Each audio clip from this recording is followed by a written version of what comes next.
Alhamdulillah wala haula wala quwwata illa billah. Wassalatu wassalamu ala Rasulillah wa ala alihi wa sahbihi wa mawalah. Bapak Ibu yang dirahmati Allah, alhamdulillah, puji syukur kita haturkan kehadirat Allah atas semua limpahan nikmat yang kita terima.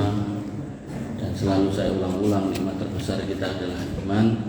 Maka disitulah kita harus banyak bersyukur dan kita harus menjaga jangan sampai iman itu pudar, apalagi sampai hilang, naudzubillah. Maka cara menjaganya adalah bermajelis ilmu, karena majelis ilmu akan mengangkat ketidakpahaman kita, ketidaktahuan kita, menjadi kita lebih tahu dan lebih paham, sehingga harapannya dengan tahu dan paham itu akan muncul atau timbul cinta. Dan kalau sudah cinta, maka di situ yang terjadi adalah iman di atas keyakinan.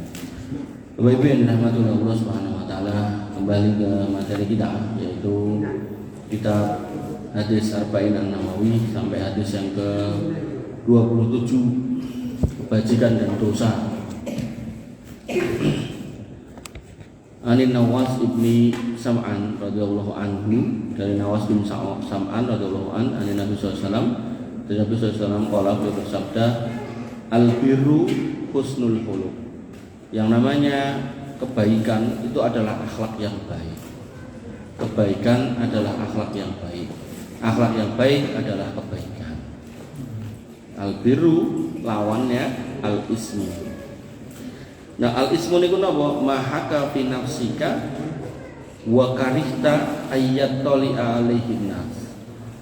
Al-ismu niku mahaka fi nafsika, sesuatu yang membuat kita ragu. Kemudian wa karihta ayyattali alaihin nas, dan kita itu gak seneng kalau orang lain tahu. Makanya dalam Quran dikatakan wa ta'awanu 'alal birri wa taqwa. Tolong menolonglah di atas kebaikan dan ketakwaan, wala ta'awanu 'alal ismi wal udwan. Jadi bir niku lawan baik, lawan baliknya atau kosok balene niku al ism. Nah, bir niku kebaikan, birun. Nah, nek ning Indonesia bir, nah niku elek. Tapi nek bahasa Arab bir niku sae. Birun. Nah, maka kebaikan lawannya adalah ismun, nggih ismun. Nah, kebaikan itu husnul khuluq. Semua akhlak baik dalam Islam itu kebaikan. Jujur, amanah, kemudian ramah, senyum, itu semua kebaikan. Wal ismu itu adalah semua yang mahaka fi nafsika, yang marai ati niku mboten tenang. Wa karihta ayyatoli alainas, nek nganti didelok wong kita enggak seneng. Nah, itulah sebenarnya udah tanda-tanda itu hal yang enggak baik. Contohnya napa? Contoh gampang Pak Joko nek katokan metu omah tenang napa mboten? Tenang napa mboten Pak Joko? Nek metu omah nggo katok komplit, tenang napa mboten? Tenang. Nek ra katokan? Loh, itu contoh simpel loh, contoh gampang gitu loh. Nah, artinya kalau kita masih punya napa krenteke ngati sinyal ngoten niku, berarti hati kita itu masih baik. Tapi nek wis metu omah ra katokan kok meneng bae, ya iki berarti wis bermasalah orangnya. Ada. Sama halnya dengan ten masjid, ya toh. Wis genah dudu sendale digo mulih. Niku nek tekan omah gelisah, niku berarti hati jenengan masih baik. Tapi nek pun meneng wae anteng, yes entuk sendal anyar, wis. Niku berarti pun masalah hatinya nggih. Cara penyakit niku kena napa niku? Kanker hati ya nih.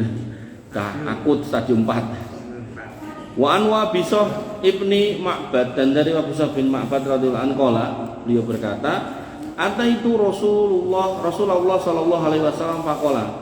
Aku mendatangi Nabi sallallahu alaihi wasallam, terus aku bertanya, dan Nabi bertanya kepadaku, "Jikta tas'alu anil birri." Kowe rene meh tekok anu to, tentang kebaikan, al birru. Kowe pengen tekok al birru ki apa? Qultu na'am gitu. Qala, kata Nabi sallallahu alaihi wasallam, "Istafti qalbak." Tekokno karo hatimu. Maka kata tekokno karo hatimu ini berlaku buat yang hatinya mboten kena kanker wae lho. Tapi nek wong metu omah ra katokan meneng wae, terus kon tekok atine ya mesti candakane elek terus gitu kan.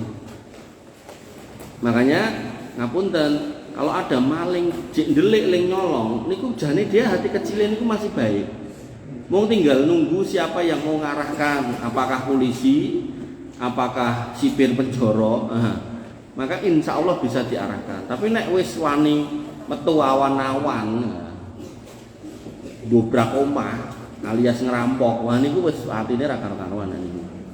Makanya yang harus kita pahami ketika kita berinteraksi sama orang, kita bisa ngetes, coba jal, kita duduk barangnya dijiko orang, nek dijiko dan dia nggak ada gelisah, nggak ada apa gitu kan, berarti ini orang udah rusak hatinya.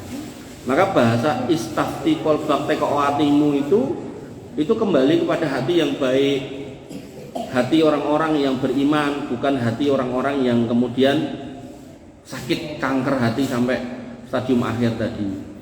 Nah kemudian Nabi juga mengatakan albirru ma'annat ilaihin nafsu. Yang namanya kebaikan itu yang menenangkan jiwamu, ayem. Jenengan nek rong salat gelisah niku berarti hati jenengan jek baik. Tapi nek rong salat terus radang salat akhirnya malah ra salat, pertama gelisah terus ditutupnya terus akhirnya ra tau salat biasa, nah, itu berarti hatinya pun rusak. Makanya sebenarnya kita punya alarm sendiri-sendiri ya. Jenengan bisa naker sendiri-sendiri. Aku ki piye? Begitu krungu adzan rong salat gelisah, insyaallah masih baik. Tapi nek wis mulai komat rong salat menengahe, ini hati-hati loh nanti, bablas nih. Mesti kok kosak-kosek akhirnya nunggu adzan berikutnya. Wah, wis. Itu yang disebut sahun, itu seperti itu. Salat yang celaka yaitu salat yang sahun. Yang seperti apa? Yang kalau salat pada waktunya ning dilakukan pada menjelang waktu berikutnya. Diundur. Nah, parah meleh nanti malah ra salat gitu kan. Nah, jadi kebaikan itu yang nenang ke hati. Nah, makan barang halal tenang, makan barang haram wah gelisah, berarti kita masih baik. Tapi kok dibaleni sama lama ya terus rumongso biasa masalah. Makanya begitu alarmnya masih ada, niku gendang dirim, jangan digas. Nek digas nanti bablas gitu kan. Ya nek bablase masih ke tempat yang baik, bablasnya nyemplung jurang pripun. Nah, gitu. Nah, kemudian watma'anna ilaihil qalb, dan menenangkan hatimu. Jadi jiwamu, kamu sebagai manusia tenang, hatimu enggak gelisah, pikirannya enggak sumpek. Nah, itu yang disebut dengan albiru, kebaikan. Dan ini konteksnya bisa hablum minallah, bisa hablum minannas. Dengan wirid dzikir tenang, alhamdulillah. Dengan wirid dzikir kok enggak tenang, nah berarti hatinya masalah. Dengan sholat tenang, ayem, alhamdulillah. Wong Nabi mengatakan ke Bilal, ya Bilal, arina bisolah, istirahatkan kami dengan sholat. Kok jenengan bar sholat kok usrak-usrak wae, piye carane nggone tanggane tak pek. Nah, ini berarti sholatnya ini penuh pertanyaan. Sholatnya mau piye? Khusyuk apa enggak? Bener apa enggak? Kok enggak membekas pada akhlak? Makanya di depan tadi Nabi mengatakan al-biru husnul khuluq. Makanya orang yang orang yang berbuat baik, wabil khusus sholat akan menghasilkan tanha min fahsya'i wal munkar. Gak mungkin dia berbuat yang fahsya niku sifatnya merugikan tapi tidak menyakitkan. Maksudnya gak semiloro orang kayak gebuki gitu. Tentuin apa? Zina niku nek tekoki pelakune enak ora penak gitu kan. Tapi dosa gitu kan. Tapi kalau kemudian mungkar niku ada penganiayaan pada orang kayak pembunuhan, kayak pemukulan, nah, perampokan, itu mungkar gitu. Nah, maka dikatakan yang namanya bir itu yang menenangkan hati dan menenangkan jiwa, menenangkan pikir. Makanya kalau hal yang jelas baik, sholat ini kan baik. Kok bar sholat ora tenang? Pertanyaan, kita harus nanya pada diri kita, enek opo jane karo awakku kan gitu. Tapi nek bar sholat tenang, alhamdulillah niku berarti pas. Memang ngoten niku gitu kan. Ning omah karo bojone kok ora iso anteng, enek opo iki karo aku gitu. Tapi nek ning omah karo wong liya malah seneng guyang-guyu. Iki enek opo karo awakku. Ngoten.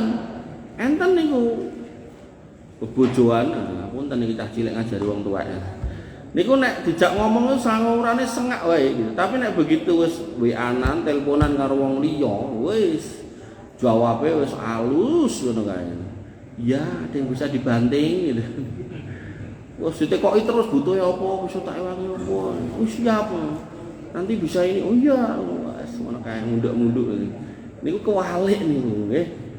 Sama halnya dengan sama orang tua orang lain bisa berbuat sedemikian baik, sama orang tua sendiri malah nggak bisa. Ini pertanyaan, jane nek apa kan gitu. Nggih. Bapak Ibu yang dirahmati oleh Allah Subhanahu wa taala, wal ismu lalu dosa mahaka fi nafsika, yaitu yang membuat jiwamu ragu, wa taraddada fi sadri, dan nyumpeke dodo, wa in aftakan nas wa aftauka, walaupun orang lain memberikan argumen yang mbok lakukan itu baik, itu tetap tidak akan menenangkan hati. Contoh enten piyai niku atine pun rusak. Sange rusake gitu. Ngajak koncone rusak. Kowe tak delok-delok kok ketoke kena udan terus lorong. Oh. Aku ngerti obate. Aku wis prakteke bola-bali, seger enak tenan. Apa kuwi? Mangan sengsu gitu. Sengsu. Apa kuwi? Tong seng asu gitu. Aduh. Kuwi ra bener kuwi cara Islam. Copo sing ngomong? Kae lho, ustaz kae ngomong entuk kok ngono. Maka kalau jenengan dengar gitu dan hati jenengan masih dalam posisi ragu, koyone ora deh, wong ilere najis gitu kan. Nah, maka hati kita itu masih baik untuk bisa ditanyai, difatwai gitu. Tapi nek oh iya toh. Wah, dadi apa wae gelem kulo sayin kolu, kabeh-kabeh kolu. Nah, wis. Nek ngoten niku wis rusak. Kalau sudah rusak gitu maka jangan bertanya pada hati kita. Karena pasti jawabannya seling suruh, enggak benar. Makanya ibu-ibu yang dirahmati oleh Allah, bapak-bapaknya juga demikian, ya. Oleh karena itu maka kita harus bisa membedakan mana baik dan mana buruk, mana kebaikan dan mana dosa, mana pahala, mana kemudian dosa. Yang intinya semua yang baik yang menyebabkan kita tenang, wabil khusus akhlak yang baik yang diajarkan Nabi SAW, nanti ada babnya sendiri tentang akhlak, maka itu adalah kebaikan, menenangkan hati. Nulungi orang itu kebaikan, menenangkan hati. Nganiaya orang itu mesti marai gelisah. Membantu orang sedekah itu menenangkan hati. Nyolong duitnya orang itu marai sumpah, mesti gak tenang. Tapi nek nganti kita melakukan hal-hal yang jelek kok yo ning ati ayem-ayem wae kan enten piye ngoten niku. Nah, niku berarti pun atine pun rusak. Cara penyakit kanker pun stadium akhir ngoten. Jadi niku pandanane mesti angel banget. Bapak Ibu yang dirahmati oleh Allah Subhanahu wa taala, maka di dalam Al-Qur'an Imam An-Nawawi mengutip firman Allah Quran surat Al-Baqarah ayat 177 tentang albir, walakinnal birra man amana billah wal yaumil akhir. Tentu kebaikan yang terbaik adalah keimanan kepada Allah yang tidak dicampuri kesyirikan. Niku wis paten. Pokoke aja ngomong napa mawon semua akan kembali kepada tauhid. Wis arep ngomong dodolan, muamalah ya kembali ke tauhid, arep ngomong soal kebaikan ya kembali ke tauhid, arep ngomong soal akhlak tertinggi ya bertauhid kepada Allah. Pokoknya semua kembali ke situ. Karena manusia yang terbaik adalah yang ngerti hakikatnya sebagai hamba, di mana dia hanya akan menyembah Allah saja, tidak mendua. Itu penting. Sama halnya ketika kita menikah, pasangan terbaik adalah pasangan yang tidak khianat. Aku ora khianat kok Mas, aku kawin meneh, monggo nek wani gitu kan. Tapi nek cerintutan lah niki ya enggak boleh gitu loh. Makanya sebagai laki-laki nek emang wani nggih ngomong, nah, aku meh nikah meneh, entuk ra entuk pokoke kudu entuk. Kata sing lamar niku lho, ditampi napa mboten pokoke kula mboten mantuk nek mboten ditampi ya. Akhirnya yo tak tampa timbang ora mulih. Nah, maka di sini disebutkan Imam An-Nawawi mengutip yaitu kebaikan yang paling utama adalah keimanan yang tidak dicampuri dengan kesyirikan. Dan kemudian beliau juga mengutip sabda Nabi SAW yang pernah kita bahas di awal-awal bab, saya lupa urutannya hadis keberapa, yaitu al-halalu bayyinun wal haramu bayyinun. Halal ki wis cetha, haram wis cetha, sing ra cetha jenenge subhat. Nah, maka yang cetha-cetha inilah yang kemudian kita pegang. Karena halal sudah cetha, maka kita makan yang halal, kita tenang. Karena haram sudah cetha, kita kalau makan yang haram pasti enggak tenang. Ojo kok sing haram, sing subhat aja kita enggak tenang. Contohnya napa? Subhat. Contohnya misalnya dengan melampah, terus enten pelem ceblok, dengan beto mantu. niku nek jenengan ning omah niku ajeng mangan niku napa istilahnya ra tenang, gelisah gitu kan. Senajan ya ceblokan gitu kan. Maka insya Allah niku ati jenengan tesih sae. Tapi nek niku wis lableb-lableb gitu kan. Malah direwangi meneh nggon tanggane. Wis iku rusak niku ati ngono. Wah, iki iso disenggek sama kene iki, golek senggek dawa gitu kan. Nah, niku berarti hati kita sudah bermasalah. Makanya orang yang beriman itu akan ngerti nek barang temuan pun kita nggak boleh memiliki. Jadi misalnya dalan nemu duit 100 niku itu bukan hak kita. Nah, lalu gimana? Ya kalau bisa ketemu orangnya ya kasihkan, kalau enggak ya masukkan kotak infak, niatkan atas nama yang bersangkutan. Nah, eman-eman Mas. Nah, niku wau. Nek eman-eman niku berarti rumusnya pun sudah enggak menenangkan hati harusnya, tapi kok iki malah tenang nemu barang wong. Nah, nek ngoten wae kudune enggak tenang napa ngambil haknya orang gitu loh. Ngambil haknya orang, korupsi dan seterusnya itu harusnya membuat kita enggak tenang. Nggih. Bapak Ibu yang dirahmati oleh Allah Subhanahu wa taala, Imam An-Nawawi mengutip dua dalil, yaitu satu ayat satu hadis. Kemudian Ibnu Daqiq Al-Aid beliau mengutip tentang akhlak yang baik.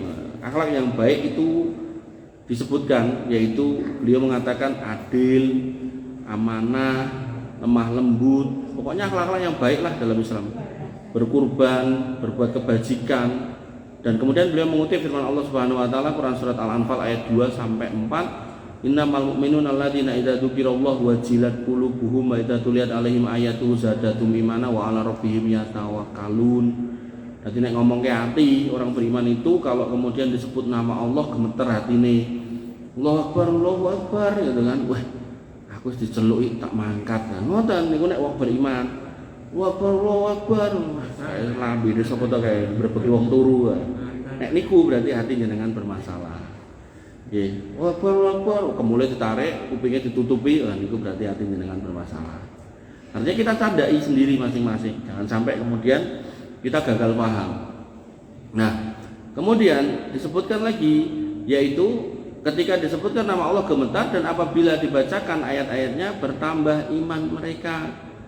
Jadi kalau kemudian dibacakan dalil, disampaikan ayat gitu kan, bahkan disunahkan ketika panjenengan ketemu dengan imam-imam yang membaca ayat tentang neraka, jenengan itu diminta untuk berdoa dari atau minta perlindungan dari api neraka. Allahumma inni a'udzubika minan nar.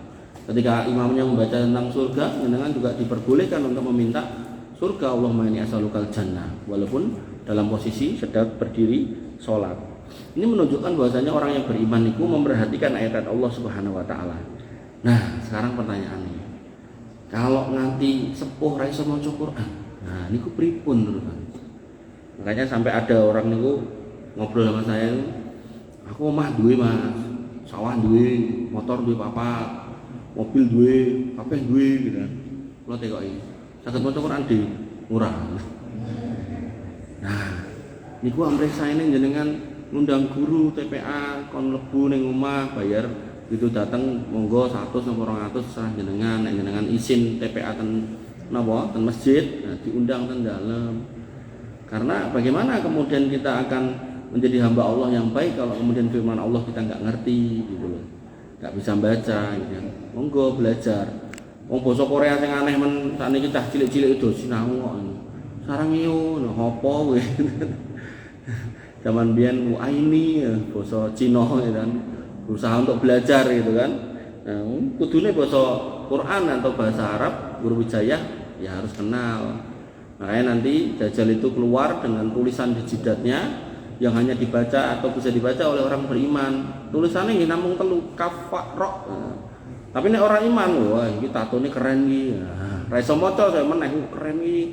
Mane jenengan ningali to sakniki banyak cah nom-nom niku raine teng celoneh niku to. Ya wis menuju ke sana, menuju untuk menyambut celonehan yang paling celoneh niku kafarok niku. Kafir niku bacaane. Nggih.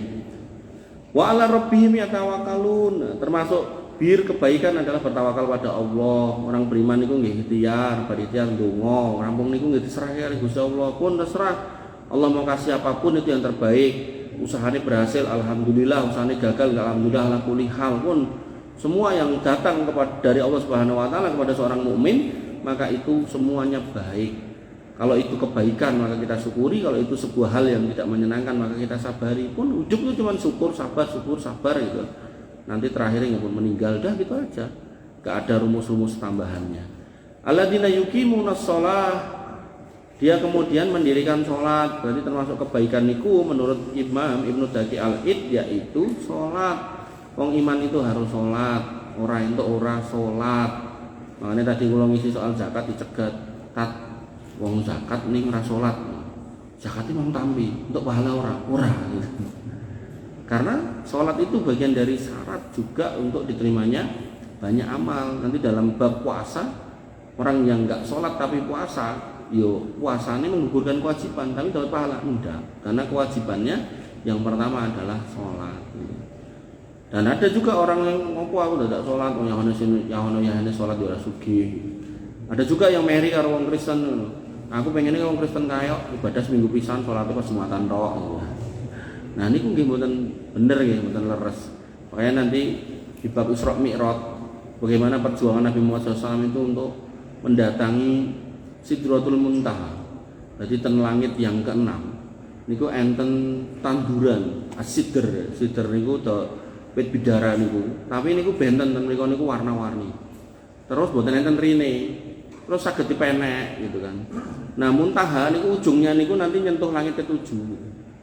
Nah, pas naik niku ketemu para nabi, ketemu orang-orang sholih. Nah, naik terus sampai ke Sidratul Muntaha. Di sana diperlihatkan surga, termasuk diperintahkan sholat 50 kali sajanya. Nah, begitu 50 kali Nabi turun ke langit ke-6, ditekoki Nabi Musa untuk perintah piro Muhammad, saya ketil jaluk keringanan. Bani Israil ora iso semono. Munggah meleh, meduk meleh, munggah meleh, meduk meleh sampai tinggal 5. Nabi Muhammad dikan minggah meleh untuk minta keringanan. Nabi Muhammad, pun bacot isin. Mboten kula pun isin gitu kan. Maka tinggal 5 Bapak Ibu yang dirahmati oleh Allah. Dan 5 niku pun nek jenengan rata-rata saya selalu ulang-ulang, paling rata-rata 5 menit. Kejaba nek ten masjid nggih nenggo adzan niku omah nggih. Enten napa secara salatnya niku lho niku jane kan nggih mung 5 menit 5 ping 5 nggih selawe tambah 5 setengah jam kan. Setengah jam dari 24 jam waktu jenengan itu kan cara ditimbang niku kan luwih akeh mboten salate timbang salate. Makanya Nabi sampai mengatakan sakjane gak ada orang bisa masuk surga karena amalnya. Kita masuk surga karena rahmat Allah. Kenapa dikatakan rahmat Allah? Karena amal kita niku sithik ning iso mlebu surga. Artinya kalau Allah itu pakai rumus bakul, nek ora luwih akeh ibadahmu kira bakal mlebu surga, enggak ada kita masuk surga. Wong ibadahe mung sedilu. Ngono iki njaluk dikorting. Memang waktu dadi 3 tok atau 2 tok atau 1 tok setahun pisan meneh gitu kan. Nah, tentu makanya Nabi SAW sampai mengingatkan al-farqu bainana wa bainal kufri wa syirki tarku shalah. Bedone awake dhewe wong iman karo wong kafir karo musyrik kuwi ninggalke salat. Makanya hati-hati nggih jenengan yang punya putra, punya sederek, punya garwa, sampai ada ibu-ibu ditawon saya. Wah, aku pengajian kerep Mas ngono. Nggih, alhamdulillah. Ning bojoku ora salat. Lho, lha piye niku?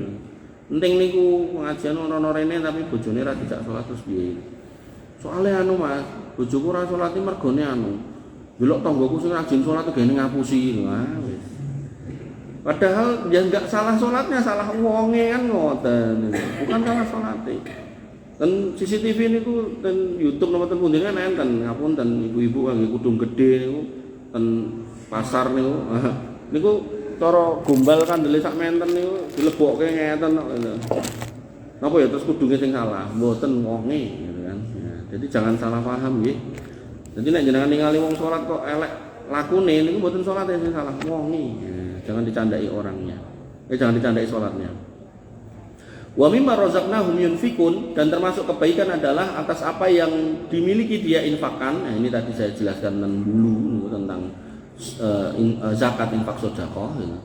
Maka jenengan ampun jadi orang-orang pelit, ngerti tanggane susah ya diwangi, ngerti dulure susah ya diwangi. Sampai tangga non muslim pun kita boleh memberi loh Pak.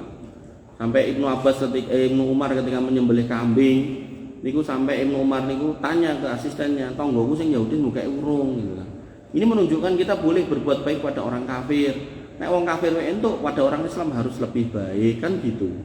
Apalagi orang Islam yang sebelah rumah kita ini saudara kita. Jadi wis tangga Islam dulur itu, ping telu haknya. Maka kita harus berbuat baik ya.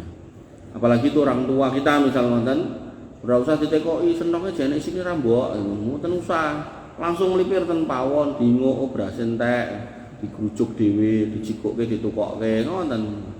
Jadi enggak usah kemudian nunggu ditembungi gitu kan.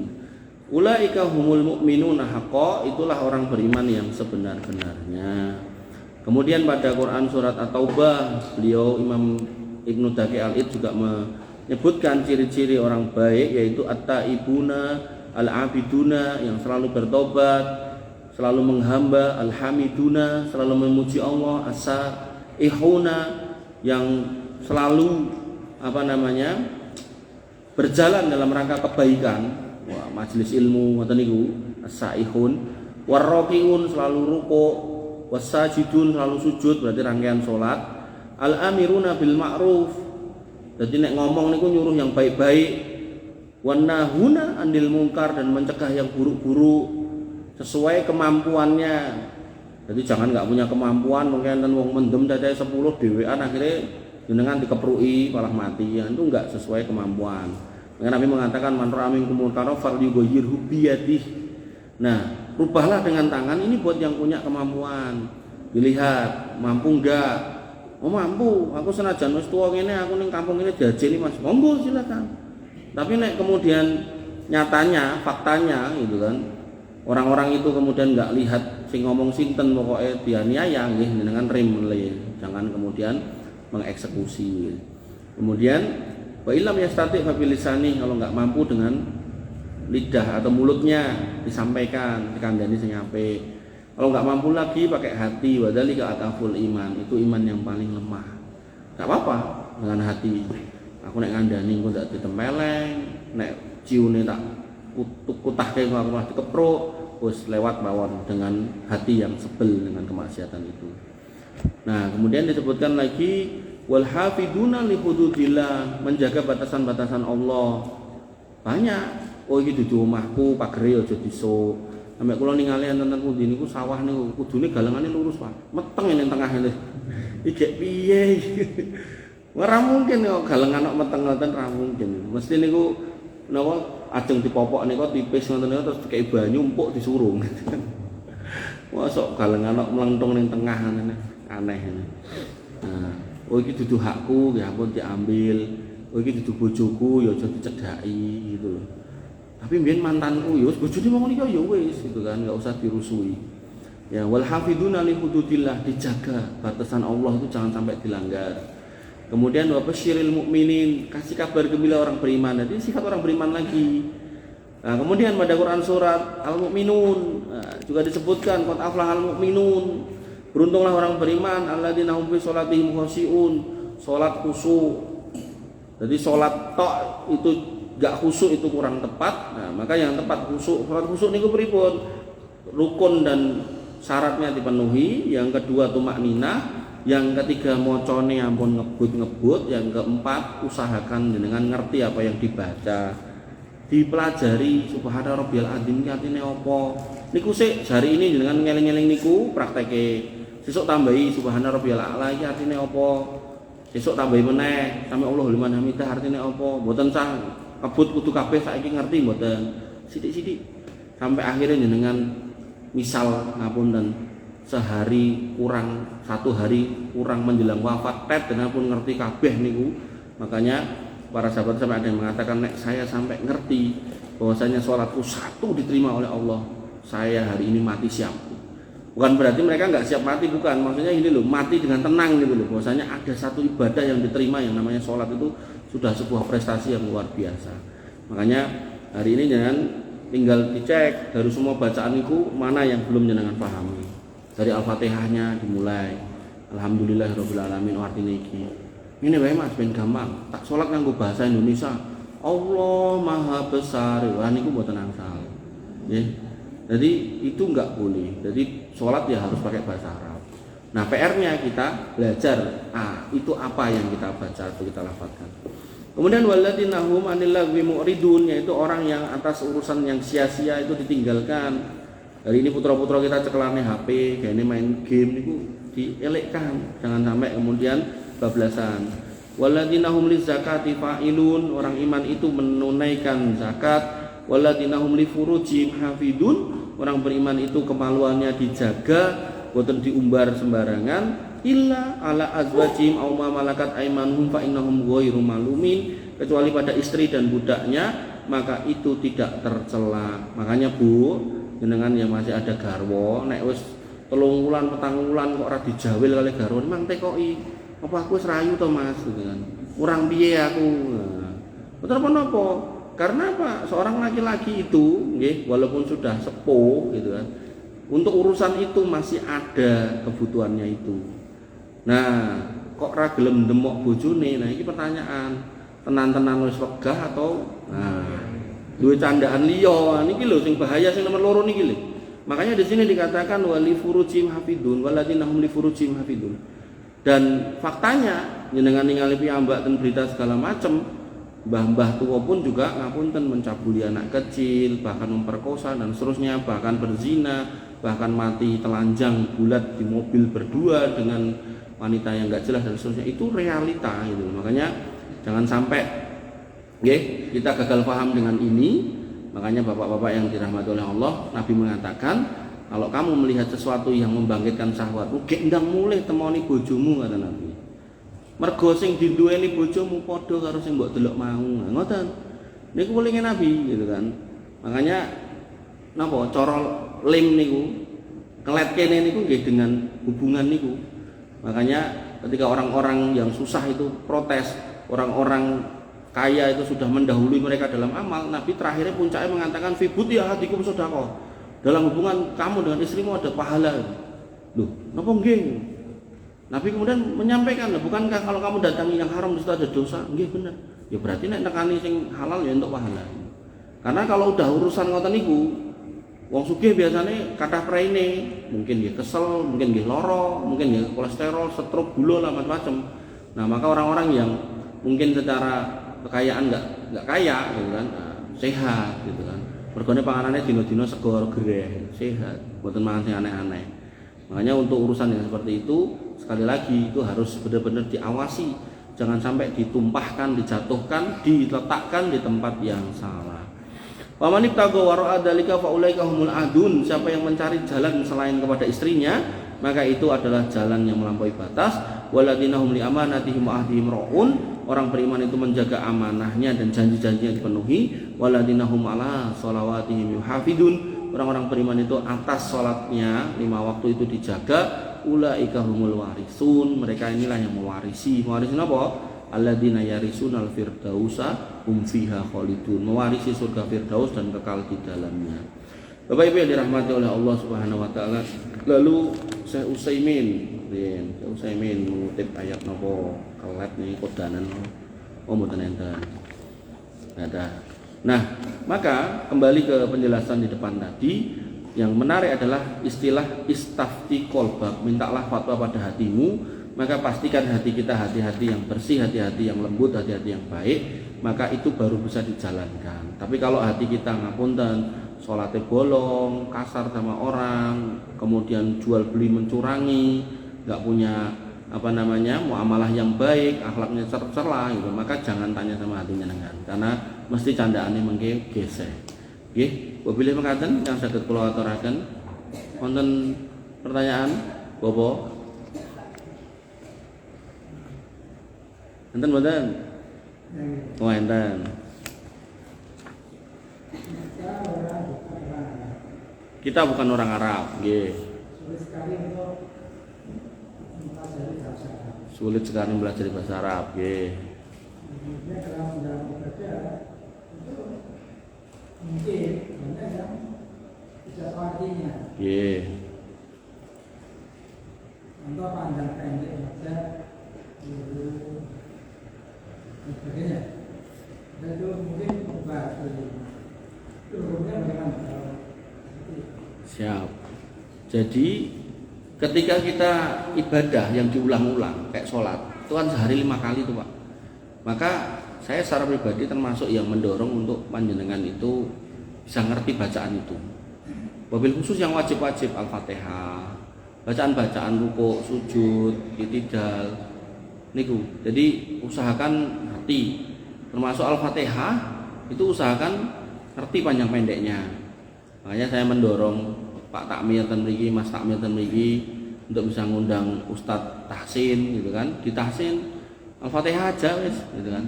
Jadi dari situ kemudian karena itu rukun, karena nanti kalau bacaannya itu rusak ya bisa rusak sholatnya. Nah dari situ maka harapannya ketika ibadah ini diulang-ulang, nah kita itu jadi lebih berkualitas dalam beribadah karena ngerti yang kita baca apa.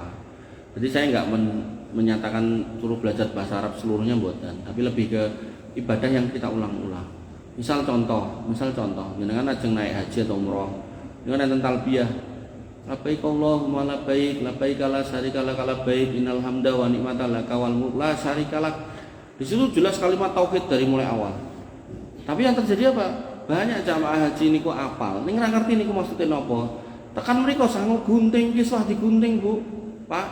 Nah niku sudah kesalahan. Ngapa digunting? Barokai, tak dikek ning omah, gen omahku tambah ngene tambah ngono. Enten melih sing dugi pundi Jabal Nur napa Jabal Rahmah niku. Iku pasir dilebokke botol, go mulih kurang gawean gitu. Genah mempero, genah punya manfaat, genah punya dalil, punya dasar. Air Zam-Zam genah dilebokke botol, genah itu jelas diminum sesuai dengan niat peminumnya, insya Allah kabul. Niku genah enten dalile. Pasir nggih napa. Terus enten melih sing sangu tipek, ado-ado sangu tipek ten Jabal Rahmah ditulisi Sigit Love Sinten ngono. Pasangane niku lho. Oh yo ngopo kurang gawean. Nah, ini karena nggak ngerti yang dibaca tadi. Termasuk kalimat la ilaha illallah, tahlil sregep anggar malam Jumat, la ilaha. Tapi begitu enek butuh melayu ning dukun.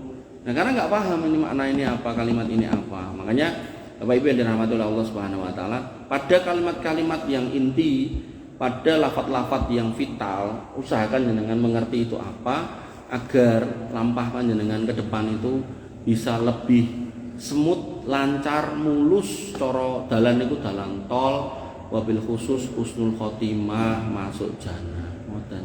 Nggih. Jadi jangan sampai ngucap la ilaha illallah tapi kayak ini gawe sajen anggar malam suro, apa broto ning dhuwur Gunung Bromo golek angka lah wis. Nah, ampun nggih. Ngoten Pak De nggih. Ada lagi ya, siap. Pakaian. Nggih. Rasulullah mengingatkan seseorang makanya itu untuk Mata kaki. Nggih. Kemudian dikatakan untuk mata kaki itu kalau sombong. Nggih. Itu yang jangan mengatakan saya berhati-hati tapi terpaksa itu. Nggih. Sombong tidak ada. Nggih. Baik. Dalilnya banyak sebenarnya. Satu dalilnya apa yang ada di bawah mata kaki buah di neraka. Dia di neraka. Artinya itu dalil umum. Kalau di bawah mata kaki itu khusus laki-laki nggih, bukan perempuan nggih, laki-laki. Yang di bawah mata kaki itu akan kemudian dijilat api neraka. Itu secara umum. Nah, secara khususnya Nabi mengatakan manjaro saubahu khuyala'a. Siapa yang memanjangkan di bawah mata kaki dengan sombong. Artinya itu sebagian ulama berpendapat itu tambahannya. Jadi wis ning ngisor mata kaki terus ditambahi sombong, maka itu tambah jelek lagi. Maka nek saya secara pribadi saya condong untuk kemudian diusahakan di atas mata kaki. Diusahakan di atas mata kaki sehingga lebih napa istilahnya nenangke hati nek kula. Kula nek ning ngisore mata kaki nggih mboten tenang. Kadang niku kula niku sosok lali setutan, melorot gitu. Niku kadang ya jeneng imame nguncak-nguncuk kene. Jane niku nek pas tengen wetenge gedhe dadine tunggahkan pas weteng melorot nggon apa iki pinggul. Dadine munggah ngoten. Dadi nek saya secara pribadi tadi itu lebih menenangkan kalau itu di atas mata kaki, mboten di bawah mata kaki. Tapi nek ibu-ibu, nah itu di bawah mata kaki ndak apa-apa. Lah mengko regetat gitu kata Nabi SAW. Pada satu tempat kena kotoran begitu ditarik pada tempat yang lain itu bisa mensucikan. Jadi tidak apa-apa kotornya. Selama enggak najis, selama bukan kotor najis, tapi nek mung tanah. Ngoten Pak De? Mboten tentang lesisan nganggo blangkon entuk ora. Kula ngangge gamis ngeten iki soalnya kula ora iso sarungan. Kula nek sarungan gene melorot, makane bapak kula gene nyandaki kowe nek sarungan medal-medal weli. Akhirnya kula pilih ngangge gamis. Jadi bukan sok Arab no pripun. Pripun? Iya, sebenarnya dipakai Nggih. start dengan dia. Terus yang penting kan untuk aurat. Oh iya, niku sing bagus nutup aurat. Nutup aurat, terus kalau di masjid usahakan jangan yang bergambar, gambarnya caleg, lanjutkan coblos ini coba niku mboten sae nggih. Atau tulisan-tulisan ra cetha kados ten kaos tema jogger niku. Wah, akhirnya sing mburi kudune ndelok ngisor akhirnya maca tulisannya muter ngono ya. Nama-nama, namaku enek ora, itu juga enggak baik, itu ganggu. Jadi jangan ndak nutup aurat, jangan transparan, jangan terlalu ketat. Termasuk jangan terlalu kecil. Kecil niku pripun? Nah, tinggo sujud ketok celengan semare ya niku mboten sae. Ngoten? Cekap? Nggih. Bapak Ibu yang dirahmati oleh Allah Subhanahu wa taala, wabillahi mengatakan